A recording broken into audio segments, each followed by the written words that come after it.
Baiklah,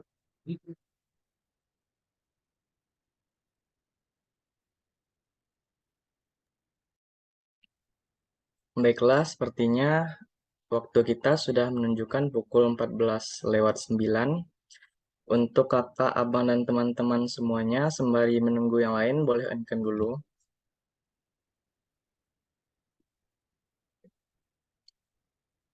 Baiklah. Assalamualaikum warahmatullahi wabarakatuh. Salam sejahtera bagi kita semua. Shalom, Om Swastiastu, Namo Buddhaya, salam kebajikan, salam sehat, dan juga semangat bagi kita semua. Selamat datang kakak-kakak, abang-abang, dan teman-teman kombatan dalam Q&A sharing session with alumni Combat Justisia. Tips dan triks menjadi bagian Kementerian Hukum dan HAM. Acara Q&A sharing session ini merupakan salah satu event yang diadakan oleh bidang Infokom Combat Justisia. Perkenalkan, aku Diki Wahyudi sebagai moderator sharing session kali ini. Halo kakak, abang, dan teman-teman, terkhususnya kepada narasumber kita yang merupakan Dewan Kehormatan Combat Justisia yang saat ini bekerja sebagai aparatur sipil negara di Kementerian Hukum dan HAM, yang saat ini menjabat sebagai bagian analisis pengaduan masyarakat pada kantor Kementerian Hukum dan HAM di wilayah Provinsi Jawa Barat. Beliau adalah Bang Abdillah Mabruh SH yang sudah membersamai kita semua dalam ruangan virtual Zoom meeting kita pada siang hari ini. Halo, selamat siang Bang Abdillah. Selamat siang. Selamat siang teman-teman semuanya. Salam sehat. Terima kasih. Bagaimana kabarnya Bang? Alhamdulillah baik. Alhamdulillah. Semoga kita semua selalu diberikan rahmat oleh Tuhan Yang Maha Kuasa. Amin, amin, ya Rabbal Alamin. Nah, baiklah, kakak, abang, dan teman-teman berbicara mengenai Kementerian Hukum dan Hak Asasi Manusia, merupakan kementerian dalam pemerintah Indonesia yang membidangi urusan hukum dan hak asasi manusia, yang berada di bawah dan bertanggung jawab kepada Presiden. Kementerian Hukum dan HAM sendiri pernah beberapa kali mengalami pergantian nama, yakni pada tahun 1945 dengan nama Departemen Kehakiman, kemudian pada tahun 1999 dengan diganti menjadi Departemen Hukum dan Perundang-undangan, dan pada tahun 2001 menjadi Departemen Kehakiman dan Hak Asasi Manusia. Lalu pada tahun 2004 kembali diganti dengan nama Departemen Hukum dan Hak Asasi Manusia, dan 2009 sampai dengan sekarang menjadi Kementerian Hukum dan Hak Asasi Manusia seperti yang kita kenal sampai saat ini. Berikutnya adalah sesi pembukaan oleh narasumber kita Bang Abdillah Mabrur. Durasi waktu pembukaan oleh narasumber kita yaitu 10 menit ya Bang. Pada Bang Abdillah Mabrur kami silakan.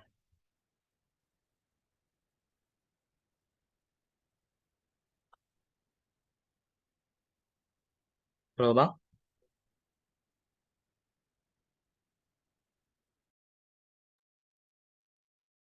Halo Bang, apakah suara saya dapat terdengar?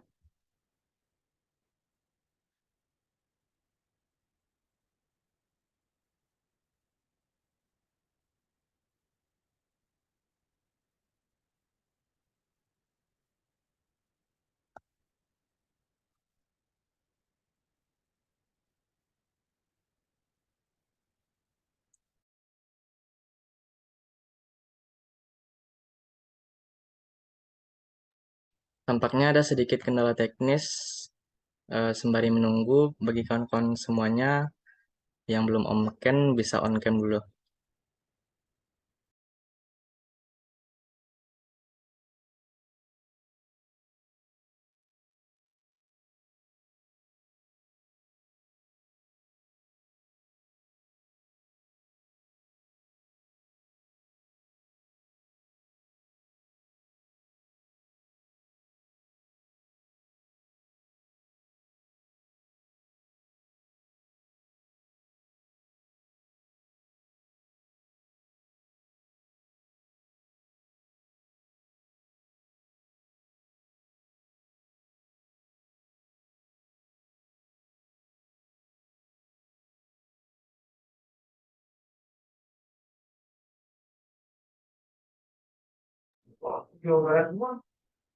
Halo, selamat siang semuanya.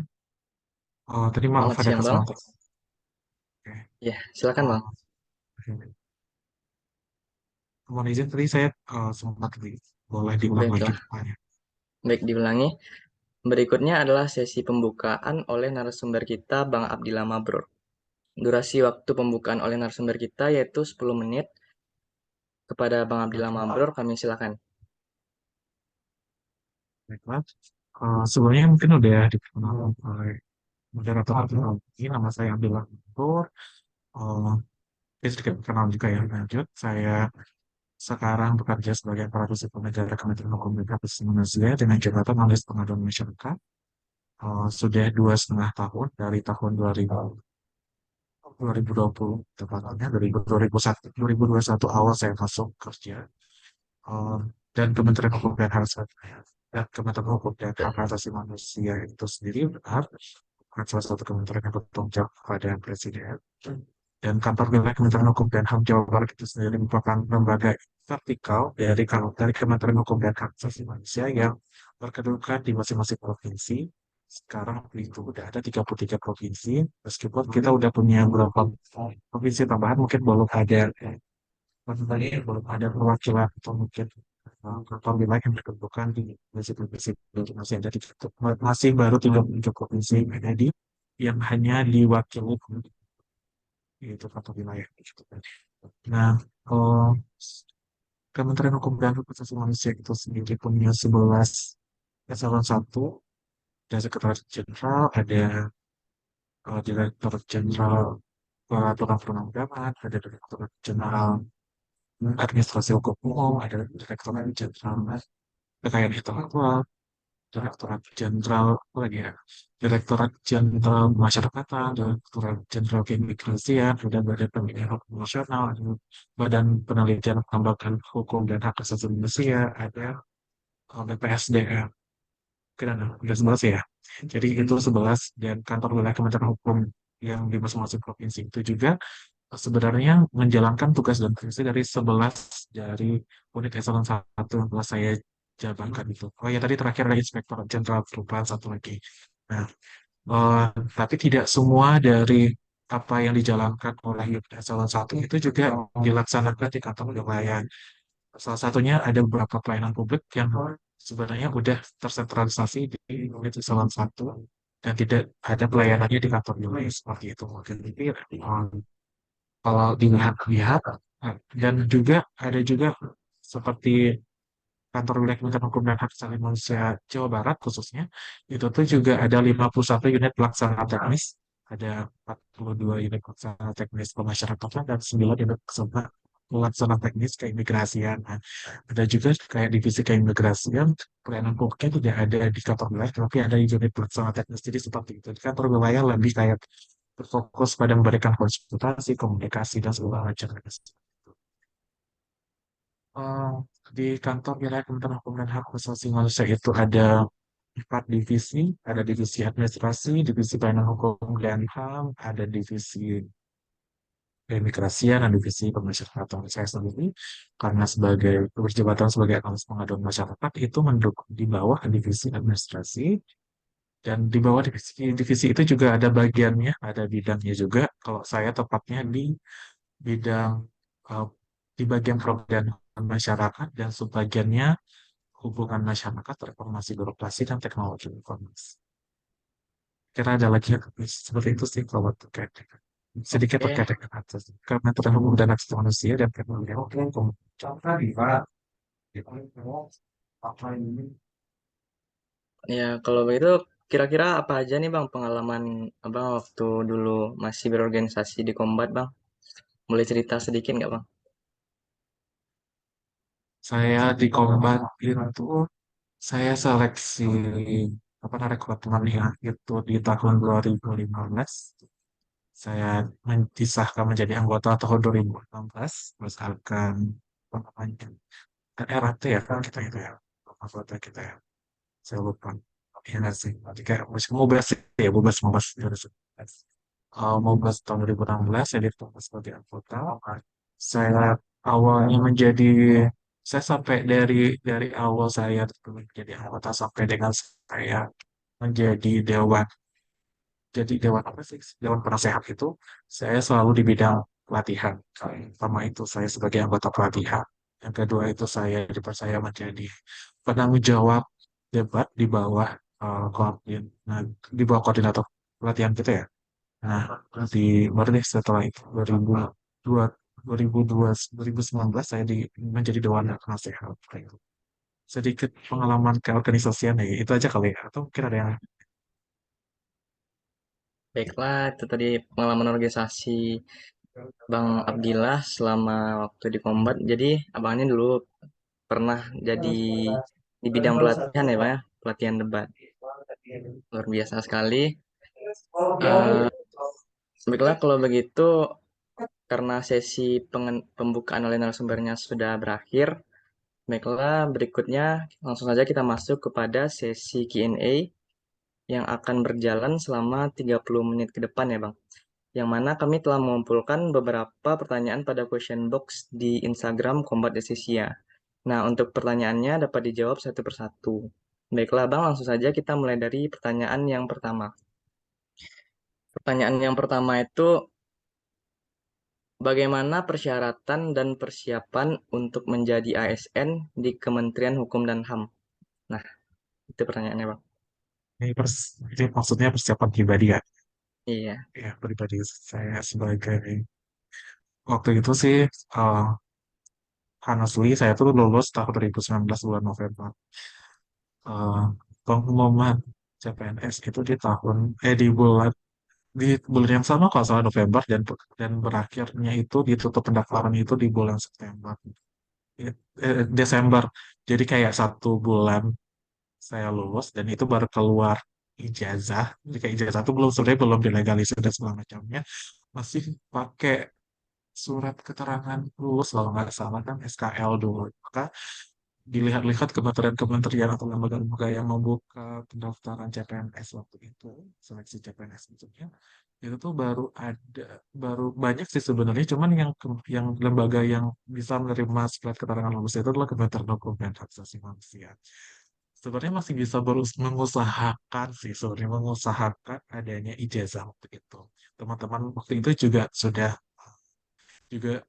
apa namanya mempersiapkan itu udah punya ijazah yang bisa dijadikan sebagai apa namanya dijadikan persyaratan gitu, maksudnya udah memenuhi persyaratan untuk um, mengikuti seleksi CPNS waktu itu. Jadi saya kayak apa mungkin udah takdir atau gimana atau mungkin sifat saya sedikit agak mager jadi kayak itu kalian teka itu yang perlu kalian perhatikan, jangan sampai kalian tuh malas bergerak kayak saya waktu itu. Jadi kalau memang mau sepenuh hati mendaftar waktu itu ya sebagai saksi CPNS di lembaga yang kalian inginkan, yang intinya jangan sampai makan. Tapi kalau saya tuh waktu mungkin itu waktu sebulan, waktu persiapan sebulan itu juga lagi sibuk-sibuknya juga, saya sempat lulus itu saya masih ada kegiatan juga kalau nggak salah. Jadi kayak nggak ada sempat waktu dan mungkin lembaga-lembaga lain yang juga mengadakan yang buka seleksi CPNS waktu itu juga banyak persyaratannya juga. Jadi kalau kalau saya lihat Kementerian Hukum dan HAM itu persyaratannya sedikit. Jadi kayak masih oke dalam waktu yang 1 bulan saya masih ada kegiatan, mungkin saya daftarnya ke Kementerian Hukum dan HAM 3 bulan. Di pertengahan Desember pendaftaran tutup, di bulan Januari itu sudah seleksi kompetensi dasar SKD. Itu tuh tesnya berbasis ini komputer assisted test, itu CAT kalau kita tahu gitu kita kenal. Uh, Waktu itu saya kalau persiapan untuk CAT sih sebenarnya saya nggak kursus, tapi saya lebih banyak membahas soal terkait dengan tes apa intelijensi umum, kayak tes wawasan wawasan kebangsaan, tes kepribadian gitu, karakter dan kepribadian itu, TKP, TIU, TWK, ya 3 soal itu jenisnya untuk teskan waktu CAP SKD. Karena saya mungkin udah merasa menguasai TIU, saya karena saya lulusan hukum, saya kemungkinan juga bisa menguasai TWK. Jadi saya lebih berfokus ke TKP waktu itu karena mungkin hal yang baru yang belum pernah saya ikuti dan belum saya ikuti waktu itu tes pribadi. Nah, eh, alhamdulillah sih kalau SKD saya dapat skornya lulus passing grade dan juga lulus. Jadi kayak untuk lulus SKB itu ada 3 kali jumlah jadi yang masuk SKB itu 3 kali jumlah formasi. Waktu itu formasi saya yang analis pengaduan masyarakat. Hah? Dikali 3, 15. Jadi 15 orang itulah yang nanti lolos ke SKB atau yang seleksi kompetensi bidangnya gitu. Nah, alhamdulillah saya lolos waktu itu yang SKD ke SKB-nya. Dan waktu tes SKB itu tuh ada 2 macam, sebenarnya ada 3 sih. Jadi kalau yang pertama itu adalah masih ada CAT-nya, tes CAT-nya itu. Dan itu memang terkait dengan jabatan saya, analis pengaduan masyarakat, dan terkait dengan lembaga-lembaga yang terkait dengan pelayanan publik. Jadi keluar di soalnya. Sebenarnya untuk tes CAT SKB itu surprisingly saya tuh kayak gimana ya, persiapan yang saya lakukan itu sebenarnya tidak tidak maksimal. Jadi kayak yang saya pelajari tidak keluar waktu SKB. Bayangkan, jadi mungkin teman-teman udah tahu kalau misalkan keadaannya seperti itu. Nah, jadi kalau menurut saya ini juga kalian perhatikan juga, kalian tuh ketika kalian mendaftar dalam suatu jabatan, yang kalian harus pelajari itu adalah jabatan itu sendiri. Dan lembaga-lembaga yang terkait dengan jabatan yang kalian ampu nantinya. Lembaga, maksudnya pengaduan, analis pengaduan masyarakat itu lebih ke pelayanan publik. Jadi kalau kalian mau pelajari pelayanan publik, kalian harus mempelajari pelayanan publik, kalian harus mempelajari apa namanya itu, mekanisme atau mungkin pengaduan masyarakat itu sendiri. Kalian harus belajar lembaga yang terkait itu adalah Kemen 4 RB. Sedangkan saya waktu itu jauh mempelajari yang sebelum SKB itu sangat jauh dari materi-materi yang keluar waktu tes SKB. Jadi kalian harus mempelajari itu sih enggak sedikit tips juga sudah keluar tips sedikit kan ya. Dan selanjutnya, walaupun waktu SKB saya waktu itu agak hopeless dan mungkin hasilnya juga sesuai dengan keadaan waktu itu yang tidak maksimal itu, saya masih bisa ikut yang kedua. Maksudnya SKB itu ada 2, ya. Tadi yang kedua itu adalah tes wawancara, pengamatan fisik dan keterampilan. Satu lagi. Jadi saya itu harus kayak diwawancara, jadi kayak ada wawancaranya, ada pengamatan fisiknya, ada keterampilannya gitu. Nah, waktu wawancara dan tes WPFK sih kita sebutnya WPFK. Jadi kayak waktu itu, waktu WPFK pun wawancara saya juga merasa sebenarnya kurang maksimal juga. Jadi waktu itu eh, saya sebenarnya mempersiapkan untuk wawancaranya sebenarnya, cuman kondisi mental waktu itu, psikologis itu juga sangat mempengaruhi gitu. Walaupun sebenarnya kalian sudah mempersiapkan semuanya, ketika kalian secara mental dan psikologis agak bermasalah, jadi kalian tuh mungkin itu juga akan mempengaruhi bagaimana kalian melewati itu soal cara gitu.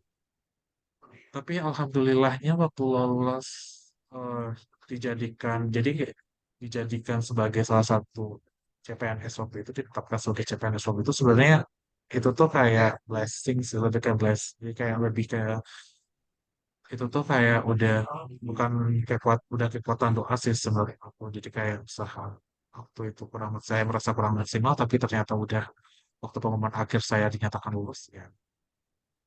Saya banyak bersyukur sih sebenarnya. Dan setelah dinyatakan lulus sebagai salah satu CPNS di Kementerian Hukum dan HAM, salah satu tes lagi, sebenarnya bukan tes sih, jadi kayak yang terakhir yang harus dipersiapkan itu adalah berkas akhir gitu. Jadi kayak jadi berkas-berkas yang waktu itu di awal kita udah jadikan sebagai persyaratan untuk CPNS itu, kita berkasnya itu harus dilegalisir, dipersiapkan, scan kayak semuanya gitu kan, dan nanti dikirim melalui email kalau nggak salah ke BKN. Jadi baru nanti keluar pengumuman paling akhirnya lagi setelah seleksi berkas yang tadi gitu. Jadi kalau sebenarnya masih ada yang menggugurkan sih ketika berkas itu tidak memenuhi syarat gitu. Tapi alhamdulillah waktu itu semua berkas yang saya submit, alhamdulillah betul lulus gitu. Gitu sih. Berkasnya kalau mungkin langsung nggak apa-apa lanjut ya. Kalau berkas sih sebenarnya kemarin itu lebih ke KTP, ijazah, transkrip nilai, sama surat pernyataan gitu. Surat pernyataan, kita harus membuat surat pernyataan, ada beberapa pernyataan yang harus kita tanda tangani. Salah satu kayak kita nggak boleh pindah dalam 10 tahun, kita nggak boleh Itu sih kalau nggak salah salah satunya banyak sih sebenarnya kayak syarat yang CPNS itu kayak bertakwa kepada Tuhan Yang Maha Esa sama menjunjung tinggi konstitusi Pancasila itu juga keluar itu juga kita harus takut. Soalnya itu ada 5 kan.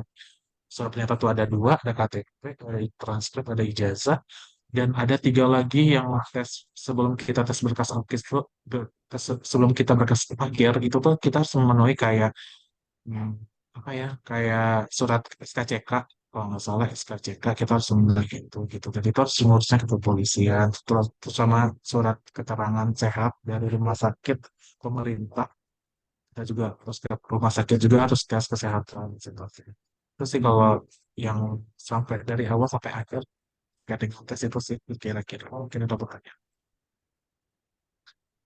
Wah, luar biasa ya, Bang ya. Tidak tidak main-main usaha Abang untuk mengikuti itu ya.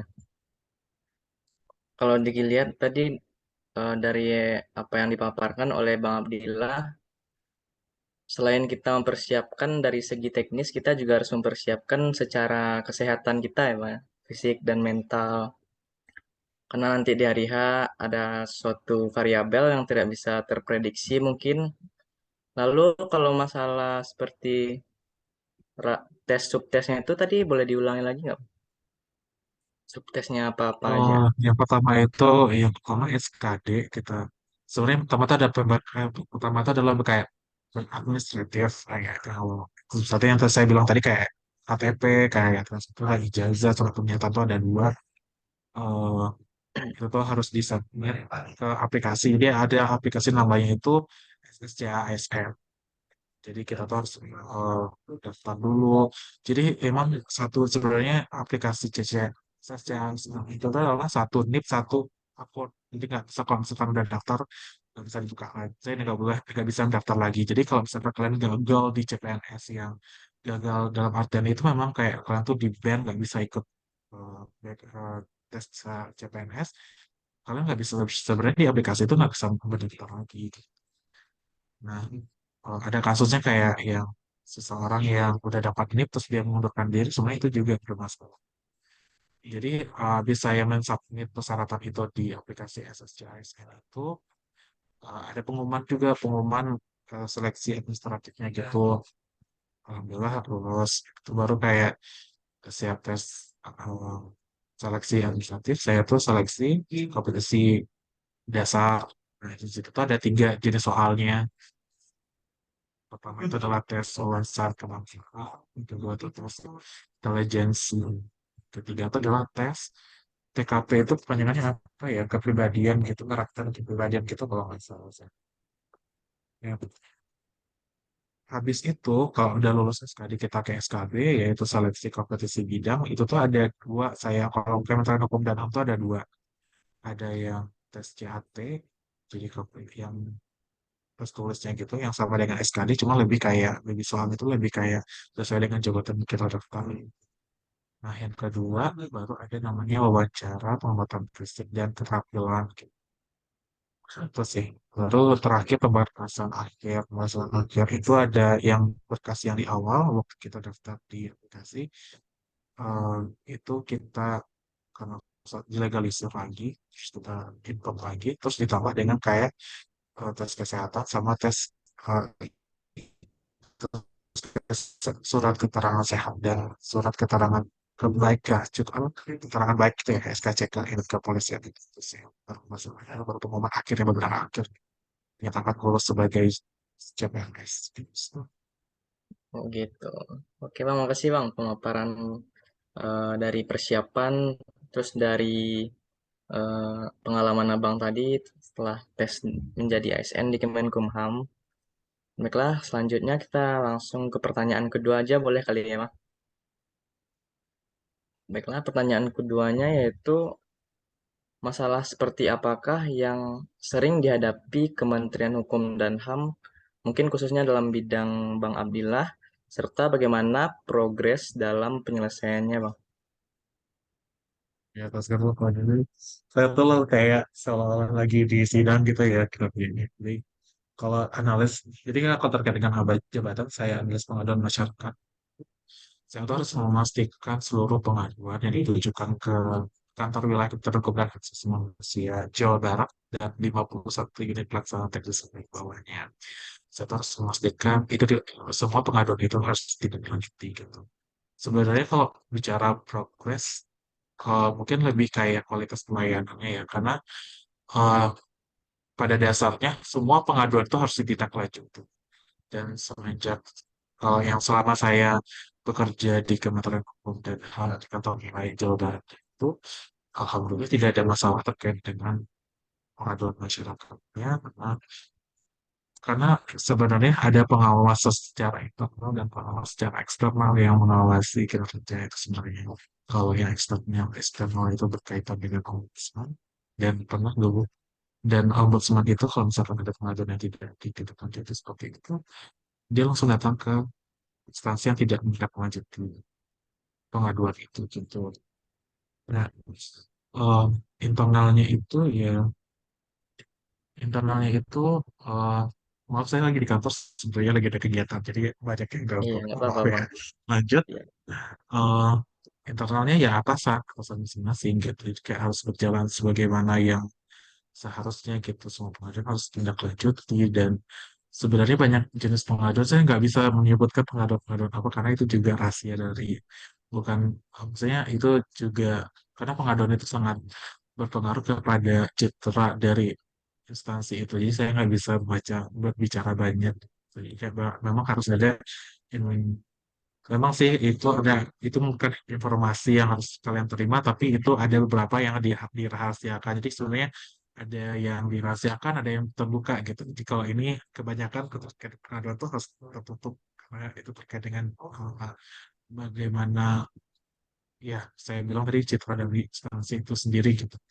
Nah, kalau dilihat kalau tadi berbicara terkait dengan progres sebenarnya eh, nggak bisa dilihat nggak bisa dilihat bagaimana penanganan pengaduan itu karena itu sebuah kewajiban dari suatu instansi itu. Tapi kalau saya mengartikan progres dari awal pengaduan itu adalah bagaimana pelayanan yang diberikan. Kalau di kantor wilayah Kementerian Hukum dan HAM Jawa Barat itu banyak kanal yang bisa dijadikan sebagai atau sebagai wadah untuk menerima pengaduan kayak sosial media. Kita juga punya aplikasi WBS, kita juga kelola aplikasi lapor yang dikelola oleh staf presiden gitu, PSB.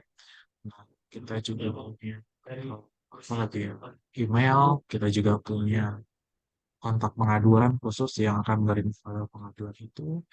Kita juga punya apa lagi ya, website juga ada form pengaduan juga untuk menerima pengaduan itu sih.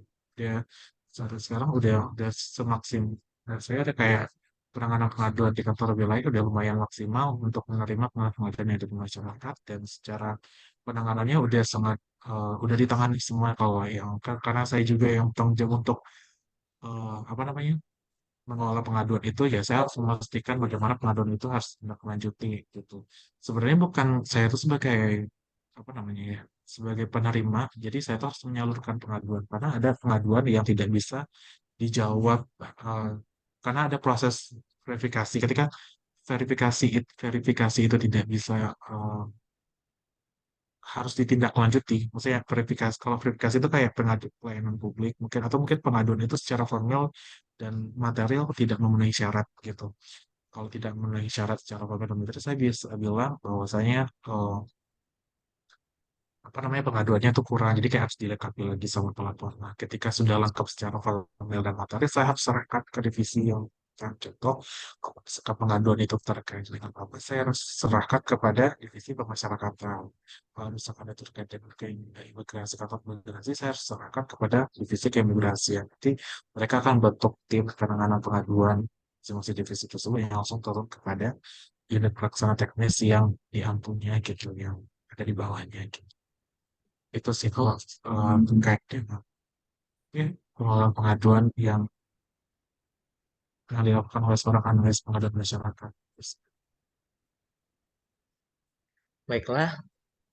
Dari yang dipaparkan sama Bang Abdillah tadi, kinerjanya mungkin sudah maksimal dan ya Bang, kayak sudah terstruktur gitu ya pembagian-pembagiannya gitu. Jadi ada beberapa hal juga yang rahasia instansi tertentu ya Bang ya. Ya, baiklah. Sekiranya udah terjawab untuk pertanyaan nomor 2, baiklah lanjut ke pertanyaan ketiga, Bang. Pertanyaannya adalah, bagaimana rintangan karir bekerja sebagai aparatur sipil negara di Kemenkumham? Nah, gimana tuh, Bang? Tantangan sebenarnya. Oh, Rintangan karir. mungkin dari fun fact dulu ya sebenarnya. Saya itu seorang sarjana hukum yang mungkin bisa dibilang kayak satu-satunya yang baru melangkahkan kaki di di subbagian hubungan masyarakat. Jadi saya itu kan pribadi ya, tentang pribadi saya itu seorang SA tapi di subbagian hukum masyarakat dan itu mungkin tidak sebenarnya tidak ada korelasinya gitu.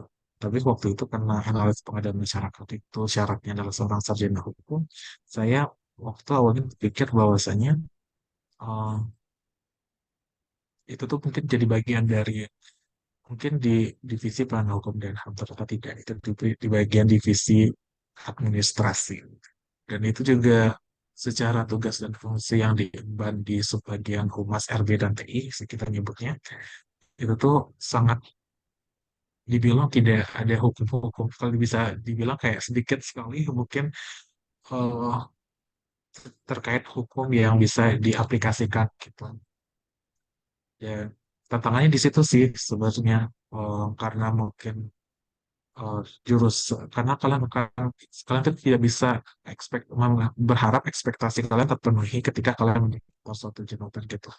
Memang ada beberapa jabatan yang mungkin bisa inline dengan eh, apa namanya dengan jurusan kalian yang kalian pelajari sebelumnya, tapi ada juga yang tidak. Salah satunya itu adalah sains. Ya. Tidak ada inline-nya karena itu lebih kayak lebih sifat administrasi dan administratif gitu, lebih banyak administrasinya daripada hukumnya gitu yang bisa saya pelajari sebagai anak hukum itu dan saya lebih kayak membaca peraturan-peraturan yang terkait dengan pengaduan masyarakat gitu ada beberapa pengaduan karena kalau untuk dari undang-undang itu kan undang-undang pelayanan publik yang 25 2009 terus ada PP-nya PP 7 2016 ya. Oh, yang terkait dengan ya ada PP-nya terus ada Perpresnya yang 73 2016 yang 92 2016 yang tadi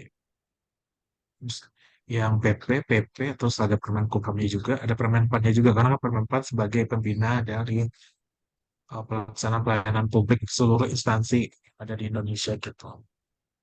Itu sih yang terus kayak saya tuh harus mempelajari juga dari awal sebenarnya dari dasar mana terkait dengan masyarakat itu. Eh, karena saya juga eh, kurang apa ya, karena saya kurang tahu terkait dengan analis pengadaan masyarakat. Itu mungkin kesalahan dari awal untuk memilih jabatan sebenarnya. Eh, karena mungkin awalnya saya merasa oh ternyata analis pengadaan masyarakat itu karena mungkin yang dipersyaratkan itu adalah seorang sarjana hukum mungkin ada hukum-hukumnya ternyata ternyata tidak setelah dijalani 2,5 tahun ini kan jadi kayak saya harus mempelajari dari awal sih dan analis pengadaan mungkin yang kedua itu adalah analis pengadaan masyarakat itu masih menjadi jabatan pelaksana jadi kayak di instansi itu ada jabatan fungsional tertentu dan ada jabatan fungsional umum dan saya sendiri itu jabatan fungsional tertentu itu punya jenjang karir yang jelas jadi kayak dia tuh harus mengumpulkan beberapa angka kredit yang bisa dia tuh harus memenuhi angka kredit untuk bisa naik ke jenjang yang lebih tinggi misalkan dia dari awal itu kalau dia di tahun tahun pertama itu sebagai apa namanya sebagai ahli pertama jadi ada ahli pertama ahli muda ahli media dan ahli utama itu jenjang karir untuk dia seorang JFT. Contohnya analis hukum ahli pertama untuk bisa naik ke analis hukum muda, ahli muda itu dia harus mengumpulkan beberapa angka kredit. Jadi untuk bisa menjadi analis hukum ahli muda. Nah, begitu juga dengan analis hukum ahli media dan seterusnya sampai dengan ahli utama. Sayangnya kalau JFO itu hanya kalau memang dia orientasinya untuk menjadi seorang yang jabatan fungsional umum, dia tuh hanya bisa mengandalkan kenaikan pangkat selama 4 tahun. Jadi kan saya baru 2,5 tahun nih di sini bekerja. 1,5 tahun lagi saya bisa naik pangkat. Sekarang kan saya 3A. satu setengah tahun lagi saya naik pangkat menjadi 3B, penata muda ke penata muda tingkat satu gitu. Itu sih yang menjadi kalau yang dirasakan oleh apa namanya seorang PNS dengan jabatan fungsional umum karena tidak memiliki jenjang karir yang jelas gitu kayak untuk naik cuman kayak berpegang pada atau mungkin berharap pada kenaikan pangkat selama 4 tahun itu, dan untuk naik ke pangkat golongan apa itu dia harus S2 dulu gitu dan harus ada seleksi dulu. Mungkin itu aja yang bisa dia harapkan sebagai PNS dengan jabatan fungsional umum gitu. Kalau sebenarnya harapannya sih sebenarnya banyak sih.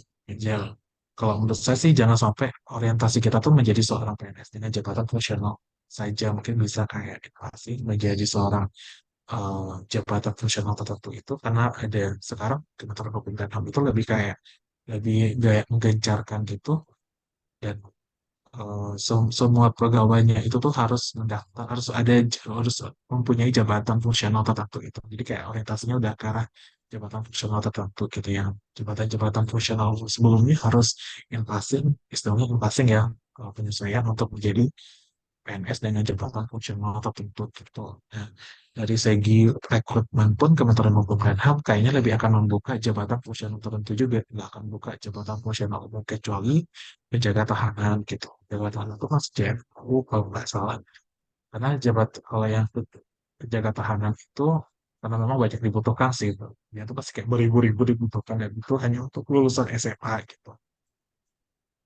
Itu sih kalau tantangan yang menurut saya yang saya alami ya. Jadi kalau kalau secara apa ya jabatan analis pengadaan masyarakat itu sendiri dalam menjalankan tugas dan fungsinya sebenarnya itu banyak tantangan juga sih di dalamnya karena kan terkait dengan instansinya ya kayak terkait terus menyelesaikan oh, yang saya bilang tadi pengaduan yang merupakan yang menunjukkan bagaimana kinerja atau mungkin bagaimana citra dari suatu instansi itu tuh banyak tantangan sih jadi kayak belum lagi gimana ya eh apa namanya jadi saya tuh harus kayak menjaga betul bagaimana penanganan pengaduan itu selain memberikan pesan bagi masyarakat, tapi tidak berakibat buruk pada instansi gitu. Bayangkan itu tuh kayak berat banget ya harus dikuasai oleh seorang analis pengaduan masyarakat gitu. Itu sih kalau tadi saya udah jelaskan itu saya apa tadi? Yang pertama itu saya menjelaskan tadi eh, bagaimana jabatannya itu sendiri, jabatan analis pengaduan masyarakat itu merupakan jabatan masih fungsional umum. Terus bagaimana dia menjalankan tugas dan istana. Itu sih tantangan-tantangannya sih kalau menurut saya sih. Kalau tugas instruksi bagaimanapun harus dijalankan juga kan. Tapi memang menurut saya jabatan pengarah besar itu punya tantangan tersendiri kalau dalam menjalankan tugasnya. Memang berat, lumayan berat sih kalau menurut saya. Lumayan berat dalam artian tanggung jawabnya ya, bukan beban kerjanya, tanggung jawab. Iya, kira-kira itu tadi pemaparan dari rintangan selama karirnya ya, Bang ya. Jadi kayak menuntut profesional banget ya, Bang ya. Kalau misalnya di suatu jabatan gitu ya. Oke, sekiranya udah Masing-masing terjawab. jabatan itu ada tantangan. Jadi, hmm, Mm, ya, ya, sekiranya udah terjawab untuk pertanyaan ketiga, udah dipaparkan dengan jelas tadi oleh Bang Abdillah. Baiklah, kita akan bacakan pertanyaan berikutnya, yaitu apakah pengalaman perlombaan dapat menjadi pertimbangan saat melamar bekerja sebagai ASN di Kemenkumham? Pengalaman perlombaan. juga sebuah apa ya? Saya merasa ini juga sebuah yang unik dan juga agak lucu sih. Jadi sebenarnya saya tuh sebenarnya dari awal sebenarnya kesempatan untuk dapat menyerahkan sertifikat itu kayak fotokopi sertifikat atau segala macam itu sebenarnya waktu tes wawancara penguatan basic keterampilan waktu pendaftaran awal itu tidak diminta sama sekali ya karena kayak untuk pendaftaran awal itu sebenarnya udah ada peraturan yang tersendiri jadi kayak tidak meminta adanya sertifikat penghargaan dan segala macam. Saya berharap waktu itu yang mungkin saya berpikiran waktu ya sertifikat perlombaan segala macamnya itu tuh bisa diberikan, mungkin bisa ditunjukkan itu tes wawancara sang keterampilan dan pengalaman fisik itu. Ternyata waktu wawancara itu eh, nggak diminta, tidak diminta sama sekali, jadi kayak tidak ada kesempatan untuk menunjukkan hal itu. Karena sudah ada kayak template pertanyaan kayaknya biar kayak ada penyamaan apa namanya, pertanyaan yang diberikan oleh masing-masing penanya kepada peserta. Jadi kayak nilainya itu lebih kayak mungkin objektif dan tidak ada apa namanya kayak lebih sama aja sih standar penilaiannya gitu kalau menurut saya. Jadi kayak pertanyaan-pertanyaan itu template template masing-masing. Jadi kayak dia tuh kan ada berapa penanya waktu itu. Ada berapa tempat, ada 8 gitu tempat, tapi kayaknya semua semua penanya yang ada di ruangan itu kayaknya hampir menanyakan hal yang sama. Nah, untuk keterampilan sendiri, jadi kan saya tuh daftar CPNS jalur sarjana. Jadi kayak ada yang dan jalur yang umum gitu. Karena ada kayak jalur umum, jalur untuk penerimaan CPNS itu jalur umum, jalur apa, kumlot, jalur khusus kayak yang disabilitas gitu, sama putra putri Papua gitu. Karena saya jalur kayaknya S1 jalur umum kayaknya. Waktu itu pertanyaannya atau mungkin waktu wawancara tidak ditanyai terkait dengan keterampilan, yang ditanya itu adalah terkait dengan persiapan, kepribadian, kayak gitu. Lebih mengarah ke itu semua kepribadian kita, sama persiapan kita, terus kayak bagaimana kita memandang ideologi negara gitu. Kayak gitu pertanyaan-pertanyaan. Memang kayak dan waktu itu saya pernah menjadi apa namanya? Waktu itu saya pernah menjadi, waktu saya sudah bekerja ya, saya pernah menjadi peneliti untuk tes CPNS itu. Memang mereka para penanya itu dia tuh kayak duduk bersama gitu dalam suatu ruangan rapat lah istilahnya untuk me- me- menemukan standar standar penilaian dalam wawancara. Itu tuh jadi kayak mereka tuh sudah kayak pertanyaan-pertanyaan dalam wawancara itu sudah disiapkan. Jadi semua nanya yang ada di ruang itu akan menanyakan hal yang sama pada masing-masing peserta, jadi nggak ada yang berbeda. Dan yang jadi bisa disimpulkan sih sebenarnya waktu itu dengan segala sertifikat yang ada, yang saya punya gitu, eh, kurang bisa dikatakan tidak ada pengaruhnya gitu dalam tes seleksi saya. Bukan berarti tidak penting ya untuk ikut lomba, itu sangat penting sih sebenarnya. Kalau untuk Kementerian Hukum dan HAM mungkin waktu itu memang tidak ada celah untuk bisa menunjukkan hal itu. Tapi sebenarnya kalau kalian ikut pengalaman ikut lomba itu sangat penting sekali ketika kita mengaplikasikannya setelah bekerja kalau saya sih. Jadi kayak saya ikut lomba debat, saya bisa berbicara, saya dipercaya menjadi Master of Ceremony MC. Oh, saya bisa dipercaya sebagai host dalam kegiatan-kegiatan yang ada di sini. Kalian bisa lihat Kabayan Talks, beberapa kesempatan saya menjadi host. Nah, kalau saya sebagai apa namanya pernah mengikuti lomba karya tulis ilmiah pun sangat berguna ketika saya membuat sebuah laporan. Jadi kayak saya merasa kayak seorang sarjana hukum khususnya pasti akan update terkait dengan peraturan-peraturan, saya update dengan dasar hukum. Itu sangat sangat sangat menunjang sekali sih karena itu menjadi hal yang penting juga dalam membentuk sebuah laporan dasar hukumnya seperti apa. Terus kayak seorang apa namanya seorang yang pernah ikut lomba karya tulisnya pun juga akan merasakan bagaimana merangkai kata-kata dalam paragraf gitu akan lebih mudah rasanya kan gitu. Ketika kita pernah mengikuti atau kita pernah nulis lah karya tulis gitu. Itu sih kalau saya merasanya lebih kayak pengalaman ketika saya mengikuti lomba-lomba di masa kuliahnya itu akan lebih berguna, di saat saya sudah bekerja sebagai aparatur sipil negara. Jadi walaupun pas saat tes mungkin tidak berguna, tapi jangan jangan maksud saya jangan itu tuh bukan kayak mau ikut lomba pun jangan patokannya untuk bisa diterima di pekerjaan apa sih, tapi lebih kayak berguna pengalamannya sama yang berguna itu adalah bagaimana nanti kita bisa aplikasikan pada saat kerja gitu. Jangan sampai di kalau saya tuh jangan sampai kita berharap karena kita juara lomba sama macamnya kita akan otomatis diterima enggak. Kita juga akan ikuti proses dari awal sampai akhir kita harus percaya diri juga sebagai individual gitu. Kalau bisa kita cukup percaya diri tanpa dengan ada embel-embelnya kita tuh pernah lomba, pernah menang lomba gitu segala macamnya. Jangan, menurut saya sih itu yang harus ditekankan gitu. Mungkin pas wawancara saya juga mungkin ada beberapa hal kegagalan mungkin saya rasakan karena ada beberapa faktor yang menyebabkan juga kayak kita tuh dalam wawancara, soalnya saya kan secara pede banget gitu bawa sertifikat wawancara, sertifikat lomba saya waktu itu saya bawa sebenarnya.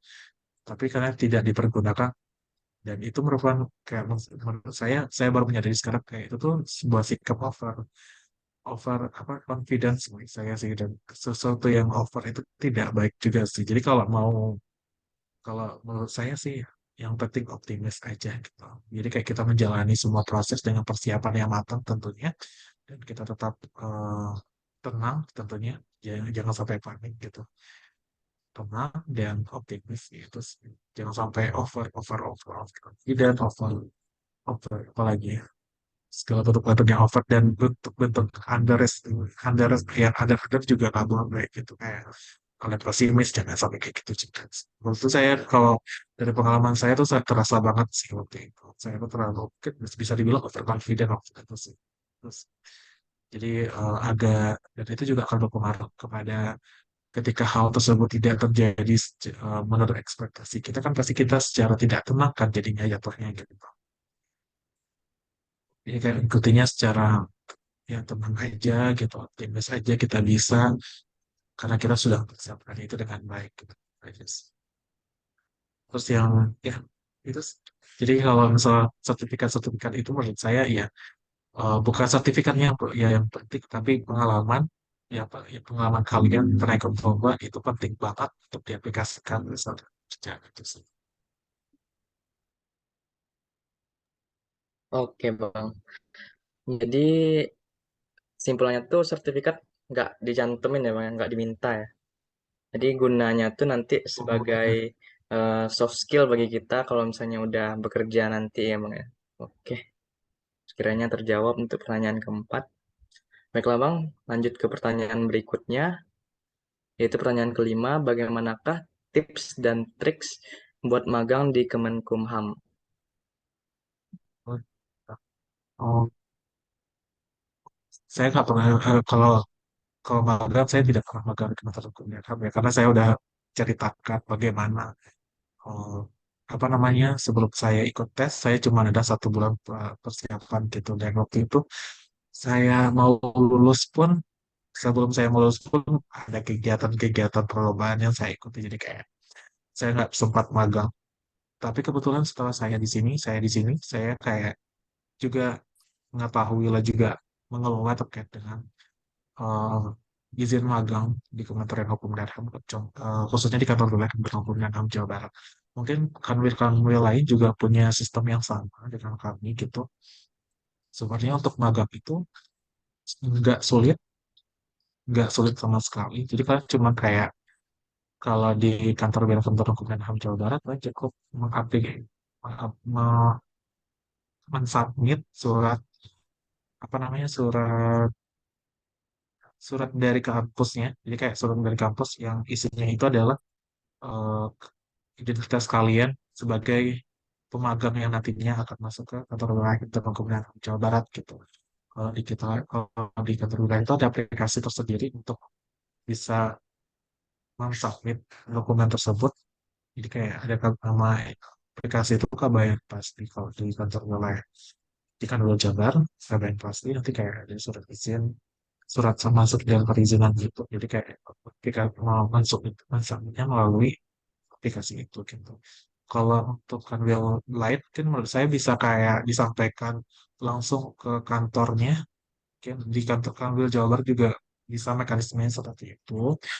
Tapi lebih diarahkan ke aplikasi. Tapi kalau kantor wilayah lain, mungkin bisa datang aja langsung. Kalian langsung aja konsultasi kayak ya sebagai, karena kan kami juga harus menerima, kita tuh tidak memandang siapa yang datang ke kantor ya, karena kita harus memberikan pelayanan kepada siapa aja. Karena mahasiswa-mahasiswa khususnya juga menjadi bagian dari penerima layanan kami gitu, dan eh, pasti akan diterima dengan baik sih di kantor wilayah lain. Kalian datang aja ke bagian pusat pelayanan itu, call centernya atau center, eh, apa istilah lainnya itu apa, PTSP ya sekarang, yang apa namanya, pelayanan terpadu satu pintu itu. Kayak datang aja terus ke tanya-tanya sama, kalau di saya sih yang bertanggung jawab itu adalah layanan informasi dan pengaduan, dan itu saya sendiri sih yang harus mengelola itu gitu, yang harus bertanggung jawab dengan pelaksanaan layanan itu. Eh, Datang aja ke sana, kalian tanya ke petugasnya terkait dengan magang, mungkin kalian langsung bawa kayak surat pernyataan dari kantor kalian, surat kantor kampus kalian, maksudnya kampus kalian, kayak yang saya sebutkan tadi, kayak ada permintaan magang gitu ke kanwil kanwil manapun gitu. Terus nanti mungkin bisa langsung diprosesnya langsung sama petugasnya gitu. Kalau kalau kami kan karena aplikasi, jadi kayak by aplikasi semua, diterima lewat aplikasi, nanti surat persetujuan dari pimpinan kami akan disampaikan melalui aplikasi tersebut. Jadi kalau kanwil lain mungkin 11-12 lah ya. Jadi kayak dia terima suratnya nanti beberapa hari kemudian, karena kan ada proses juga dari penerima, apa namanya, surat itu, dari yang melayani kalian waktu itu, yang bertugas sebagai apa namanya ya, pemberi layanan, nanti juga didisposisi ke atasannya gitu, sampai ke atasan kayak pimpinan gitu, di kayak berapa hari ya, kayak 5 hari kerja lah gitu. Nanti baru keluar surat persetujuan dari pimpinan untuk menerima kalian sebagai pemagang gitu, gitu. Itu sih kalau untuk, jadi kayak bukan bukan hal yang sulit juga sih untuk menjadi seorang pemagang gitu di kantor wilayah manapun menurut saya ya. Karena di Kanwil Jabar juga mudah kok aplikasi, dan mungkin kanwil lain juga semudah itu gitu kan, tinggal datangi aja, pada pasti akan dilayani gitu. Gitu sih, jadi kayak tinggal nunggu berapa hari surat persetujuannya itu disetujui sama pimpinan, dan itu akan diberikan kepada kalian gitu. Jadi kalian tinggal datang aja ke kantor nih kalau udah ada surat persetujuannya, dan kalian langsung bisa jadi magang. Bisa magang langsung di sana gitu. Agak sulit. Agak sulit. Oke, jadi kayak apa ya bang? Rata-rata tempat instansi pemerintah sama ya cara-cara magangnya ya bang ya. Gitu. Mm-mm. Kalau seandainya tuh kan kita sekarang di Padang kan bang. Habis itu pengen magang di luar Sumatera Barat. Itu tuh harus didatangi langsung tempatnya atau gimana, Bang? Kalau mau kalian ke Jabar, lebih bisa by aplikasi. Kabayan Pasti namanya, bisa dicek kabayanpasti.kementerian.go.id. Nanti ada beberapa menu, ada menu. Kalau untuk yang magang itu di menu surat izin dan surat masuk dan perizinan, itu kalian daftar. Kalau daftar akunnya terserah. Jadi kayak nggak masalah, kayak kalian tinggal kayak ngisi identitas aja sama kayak password. Nanti untuk verifikasinya lewat email. Email kalian tinggal verifikasi akun, kalian masuk lagi ke Kabayan Pasti lagi dengan menu yang sama. Kalian masuk, terus kalian tinggal kayak apa namanya?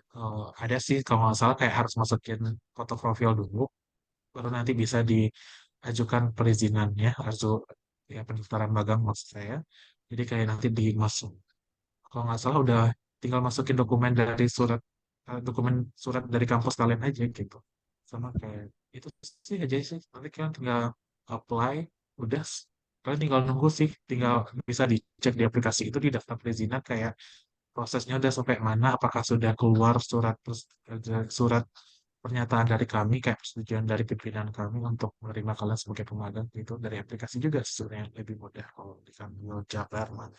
Tapi kalau di Kanwil lain kan tinggal buka websitenya, pasti ada aplikasi-aplikasi aplikasi-aplikasi tersendiri juga yang bisa menerima surat persyaratan-persyaratan untuk magang gitu di kantor wilayah masing-masing. Kalau saya tinggal buka websitenya, semuanya udah ada informasi terkait hal itu. Atau mungkin kalian tinggal buka aplikasi yang ada gitu juga bisa. Itu sih. Oke. Semua karena ya itu aja sih. Nanti kepanjangan. Iya, makasih banyak ya, Bang ya. Eh, selanjutnya, Bang, Diki mau ngasih kesempatan juga kepada kakak-kakak, abang-abang, dan teman-teman kombatan yang hadir dalam Zoom kita siang hari ini untuk mengusulkan dua pertanyaan lagi. Kalau begitu, langsung saja kepada kakak, abang, dan teman-teman, kami silakan untuk bertanya. dengan cara menekan fitur Resen pada aplikasi Zoom-nya masing-masing. Baiklah, udah ada satu penanya. Untuk mekanisme menjawabnya diserahkan kepada Abang, apakah mau dikumpulkan dulu pertanyaannya atau mau langsung dijawab? Biar biar mudah aja, langsung dijawab aja. Dijawab aja. Oke, Bang. Oke, dipersilakan kepada Kak Salwa untuk mengajukan pertanyaan. Baik, terima kasih kepada Diki. Sebelumnya selamat siang Bang Hap. Perkenalkan nama saya Salwa Adimaya dari pengurus Kombat Justisia. Pertanyaan yang saya ingin ajukan adalah soft skill seperti apa yang dibutuhkan dalam dunia kerja Kemenhon itu sendiri, Bang. Baik, terima kasih.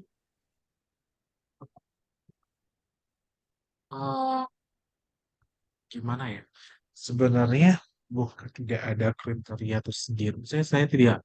Kalau untuk masing-masing instansi itu pasti punya kriteria tersendiri. Dan saya juga sebenarnya Kementerian Hukum dan HAM itu menerima orang itu seperti apa saya juga kurang tahu sih. Karena mungkin itu tuh hanya kayak apa nah, kriteria tersendiri itu hanya bisa dilihat ketika soal dalam satu subtes kayak WPFK itu cuma bisa dilihat dari sana. Dan saya sampai sana kayak kurang paham sih. Eh, kalau menurut saya sih kayak kalau menurut saya sendiri sih kalau di Kementerian Hukum dan HAM itu mungkin menerimanya yang orang yang karena kan ada waktu wawancara itu dia bertanya terkait dengan sikap ya. Kayak sikap yang pemberani, sikap yang jujur, sikap yang siap bekerja. Karena kan dalam tes-tes itu sendiri, jadi kayak dalam tes, apalagi dalam tes PKP yang saya jelaskan itu tuh terkait dengan bagaimana kepribadian kalian saat bekerja gitu. Apakah nanti akan sesuai dengan yang diinginkan oleh, karena kan waktu itu kalau yang SKD itu yang bertanggung jawab untuk pelaksanaan itu adalah BKN. Jadi kayak BKN itu kayak dia menentukan soal-soal TKP. Di TKP kan bisa cari soal TKP itu kayak gimana. Jadi itu kayak mereka sudah merancang soal sedemikian rupa yang isinya itu terkait dengan pribadian semua, kepribadian saat kalian bekerja. Apakah kalian orang yang jujur, apakah kalian orang yang berintegritas, apakah kalian orang yang siap bekerja di dalam tim gitu, apakah kalian orang yang taat aturan, itu dilihat semuanya gitu. Dan sebenarnya dalam instansi pemerintah itu sendiri, mungkin bisa saya kalau lebih mudah dan simpelnya itu kita punya tata nilai gitu dalam instansi pemerintah. Jadi kayak Kemenpan BKN, BKN Kemenpan RB itu kayak udah memberikan core value bagi masing-masing yang diberlakukan oleh seluruh ASN yang ada di Indonesia, yaitu berakhlak, berorientasi pada pelayanan, aman, kolaboratif, harmonis, loyalitas, dan adaptif. Dan satu lagi apa ya, Kak? Kolaboratif, akhlak, kolaboratif, eh, kap- akuntabel. Misalnya, terlihat, saya jadi lupa nih. Berarti kayak berakhlak, intinya berakhlak. Kalau di Kementerian Hukum dan HAM sendiri itu ada tata nilai namanya itu tata nilai pasti gitu. Profesional, akuntabel, sinergis, transparan, dan inovatif. Mungkin dasar-dasar soal yang terkait dengan TKP itu berdasarkan dengan tata nilai itu gitu. Dan akhlak. Coba lihat, misalnya. Dan juga ada namanya brand employee branding gitu, bangga melayani bangsa gitu. Mungkin itu yang menjadi eh, jadi yang jadi dasar dalam penilaian sebagai aparatur sipil negara, diterima sebagai aparatur sipil negara. Nah, berakhlak itu sendiri itu kayak berorientasi pada pelayanan, akuntabel, kompeten, harmonis, loyal, adaptif, dan kolaboratif kompeten saya tadi. Jadi mungkin dasar-dasar yang dijadikan untuk seleksi itu adalah tata nilai itu menurut aku. Jadi kriteria-kriteria yang harus kalian penuhi adalah kriteria berdasarkan dengan tata nilai yang telah ditetapkan. Yang berakhlak dan kalau Kementerian Hukum dan HAM yang pasti. Itu sih Oke, telah tadi jawaban pertanyaannya. dari Bang Abdillah. Sikap-sikap yang dibutuhkan tuh soft skill tadi ya. Soft skill yang dibutuhkan seperti sikap-sikap yang positif gitu ya, Bang ya. Sikap yang berakhlak, jujur, Kalau berani. soft skill, kalau berbicara soft skill ya, kalau berbicara soft skill itu sesuai dengan jabatan kalian sih. Karena jabatan masing-masing itu menuntut kalian bisa, kalian harus bisa di bidang yang telah di yang di apa namanya itu ya diminta oleh jabatan yang kalian daftar. Kalau yang sarjana hukum tuh banyak sih kesempatan untuk banyak jabatan sih yang menerima kalian gitu di Kementerian Hukum dan HAM itu sendiri ada kayak analis hukum, ada penyuluh hukum, ada ada juga jabatan-jabatan lain yang sebenarnya bukan khusus hukum tapi menerima seorang sarjana kayak penyuluh hukum kalian harus bisa berkomunikasi gitu. Kalian kalau analis hukum kalian harus bisa menganalisis, kalian harus bisa kayak membuat naskah akademik suatu peraturan gitu karena analis hukum itu sama ada perancang peraturan perundangan itu kedua jabatan itu saling berkaitan terkait dengan pembentukan suatu produk hukum di kantor wilayah Kementerian Hukum dan HAM Jawa Barat itu kalau yang eh, apa namanya PNS ASN yang dengan jabatannya perancang dan analis hukum itu lebih kayak bagaimana dia membentuk suatu jadi karena ada proses harmonisasi di Kementerian Hukum dan HAM gitu di kantor wilayahnya. Jadi kayak kantor wilayah itu melakukan proses harmonisasi peraturan daerah yang ada di kalau di Jawa Barat berarti di wilayah Jawa Barat ya. Jadi kayak semua kayak DPRD, kantor bidang hukum, kantor hukum dari masing-masing pemerintah daerah itu tuh mengajukan harmonisasi perdanya ke kantor wilayah Kementerian Hukum dan HAM. Jadi kalau dan itu menjadi tanggung jawab seorang perancang peraturan perundang-undangan dan seorang analis hukum. Jadi untuk mengharmonisasi peraturan itu. Nah, jadi udah kebayangkan soft skill apa yang dibutuhkan seorang perancang peraturan dan analis hukum itu kan juga harus bisa kayak menganalisis naskah akademiknya, kan harus bisa menganalisis peraturannya gitu. Nah, apalagi ya peraturan itu sih kalau contohnya ya kayak yang soft skill karena setiap jabatan itu menuntut soft skill yang berbeda gitu. Terus, jadi kan harus mempelajari juga jabatannya itu karena rata-rata jabatan-jabatan yang saya sebutkan tadi sebelumnya ada jabatan fungsional tertentu itu sudah ada nomenklaturnya. Kalian harus baca nomenklatur masing-masing jabatan itu. Kayak Permenkum karena analis hukum itu apa namanya instansi pembina untuk seorang analis hukum itu adalah Kementerian dan HAM, maka Permenkumhamnya kalian cari. Kalau saya kan analis kemungkinan ada analis pengaduan pelayanan publik. Nah, itu tuh yang instansi pembinanya adalah Kemenpan RB. Maka kalian harus mencari Permenpan RB terkait dengan analis pengaduan pelayanan publik gitu. Jadi itu sih itu juga tips juga sih kalau harus mengetahui dulu jabatan apa yang ingin kalian daftar melalui nomenklatur yang sudah ditetapkan oleh instansi pembina masing-masing jabatan gitu. Itu sih. Jadi, jadi kalian sudah tergambar soft skill apa yang harus kalian kuasai untuk bisa menunjang kalian lah dalam melaksanakan tugas kalian sebagai jabatan yang akan kalian daftar gitu sih.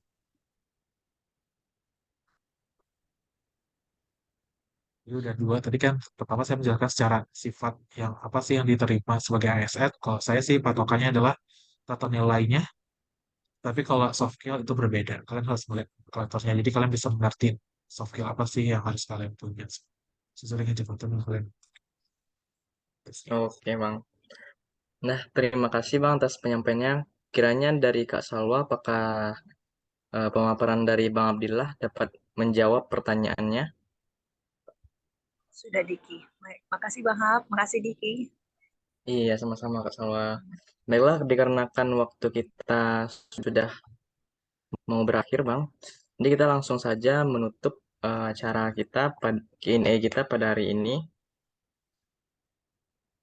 Ada banyak hal yang dapat disimpulkan dari pemaparan materi dari Bang Abdillah tadi, mulai dari bagaimana persyaratan dan persiapan menjadi ASN, habis itu masalah-masalah yang pernah terjadi, yang pernah rintangan karir yang pernah dia dihadapi juga sama Bang Abdillah Mabrur. Lalu pengalaman perlombaan apakah dibutuhkan atau tidak. Lalu tips dan trik buat magang. Tadi juga bisa magangnya. Jadi kalau kita tuh di luar daerah bisa langsung lihat aplikasi gitu ya, Maya. Oke, itulah sekiranya tadi sesi Q&A kita bersama Bang Abdillah. Selanjutnya kita akan ada sedikit pemberian penyerahan sertifikat dari Kombat Justisia, Bang. Dipersilakan kepada Kak Puja Ravena untuk menyerahkan sertifikatnya. Oke, makasih Diki. Halo Bang Hap. Sebelumnya terima kasih Bang telah memenuhi undangan kami dari Kombat melalui bidang Infokom. Terima kasih juga kepada Abang yang telah memberikan materi kepada kami semua di tengah-tengah waktu libur seperti ini. Banyak sekali insight yang telah Abang sampaikan dan banyak sekali hal yang bermanfaat tadi. Dan semoga apa yang Abang sampaikan tadi dapat kami implementasikan di kemudian hari. Dan ini Bang, mungkin sedikit apresiasi dan terima kasih dari Kombat kepada Abang yang telah menjadi pemateri untuk hari ini. Mungkin itu saja Bang, sehat-sehat selalu. Terima kasih banyak Bang. Sama-sama sih juga berterima kasih sudah ada dalam kegiatan ini. Semoga apa yang saya sampaikan bisa berikan manfaat tentunya pada teman-teman semua dan mungkin sedikit mungkin setiap kalau ada kata yang salah saya mohon maaf gitu lah yang kurang karena saya mohon. Terima kasih Bang. Baiklah, setelah selesai sesi penyerahan sertifikat, kita akan melanjutkan kepada sesi dokumentasi. Untuk sesi dokumentasi kita terdiri dari 3 gaya. Yang pertama itu gaya combat, dan 2 lagi gaya bebas. Baiklah, kepada teman-teman semuanya, dipersilakan untuk on cam.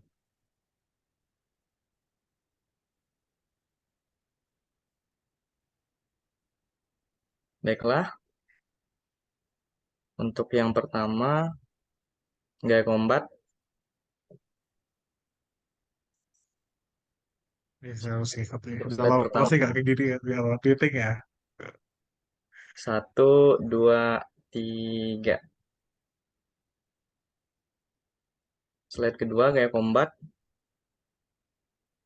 1, 2, 3.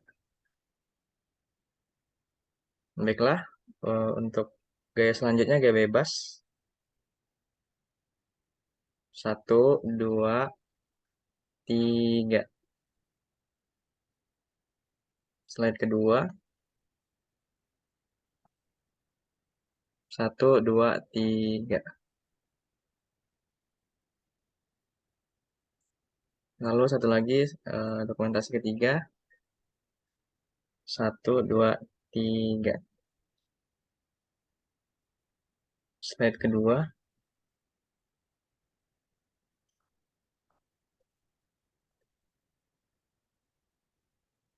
1, 2, 3.